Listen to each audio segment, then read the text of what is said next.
Welcome katika channel yetu ya Dulan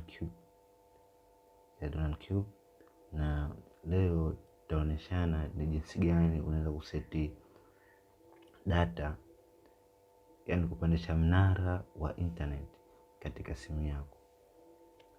Tatizo hili linakuja wakati pale unanunua simu kubwa, unanunua simu mpya au umebadilisha line. Kwa hiyo cha kufanya ili kuseti na mnara wako ufanye kazi, mfano simu yangu hii, ukiangalia hapa hata nikiwasha data nikizima, unaona hamna dalili yote ya kupanda mnara juu kama H au 4G au kitu gani. Kwa maana ziko baadhi ya steps ambazo tutazipitia ili kuhakikisha mnara utapitia. Karibu sana.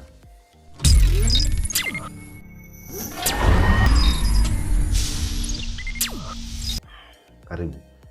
Kwa hiyo katuelezea jinsi gani za kufanya. Kwa hiyo hapa sasa tunaanza kufanya step zetu. Tutazima data yangu hapa, alafu tutaanza kutafuta setting ya simu yetu. Kutoka kwenye setting tunakuja kwenye connection.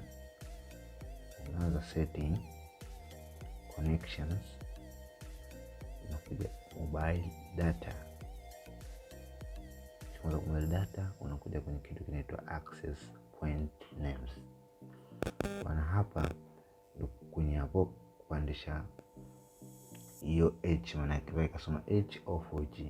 Ukiangalia hapa na data yetu ni iko empty, maana yake nasema access point name setting are not available for this user. That's why hata ukiwasha data ukizima hapa haiwezi kupanda chochote. Kwa hiyo tunataka tuiset. Kwa vile mimi natumia mtandao wa Zantel, lakini setting hizi zitafanya kazi kwa mitandao yote. Haimaanishi kwa Tigo, Zantel, Vodacom, Halotel na baadhi ya mitandao mingine. Kwa maana utaenda katika ads, sometimes nyingine zipo ads kama mimi hapa, au sometimes kutoka kuna menu ambayo hii inaashiria kwa vidoto vitatu hivi juu huko. Hii ads itakuwa haipo, kwa maana wote pale utabonyeza vidoto, baadaye utakuta hiyo ads, utabonyeza. Au kwa mimi simu yangu hapa itakuwa inaonyesha hapa kuna neno lipo ads, utabonyeza. Utaseti hapa jina juu, unaweza kuseti lolote tu, lakini sana chazoea kuseti Zantel kwa vile mtandao ndio unaotumia. Alafu hapa utaandika zinet, au utaandika kwa yani utaandika zineti popote unaweza kubadilisha, ila juu uliandika unaweza kuandika hata jina lako Dulan Cube, kaandika na mara kwa mfano yani unaandika Dulan Cube.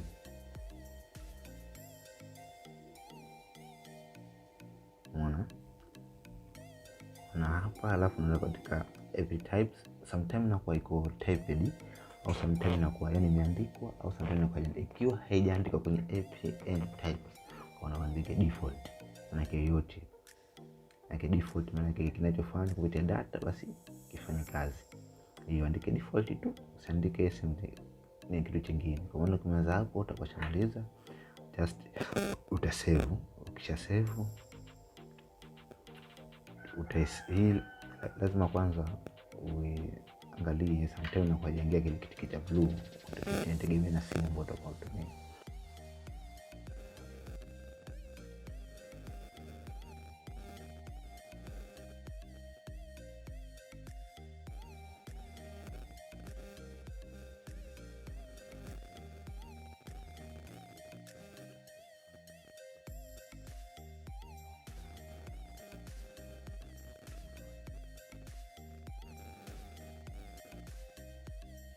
Welcome katika channel yangu.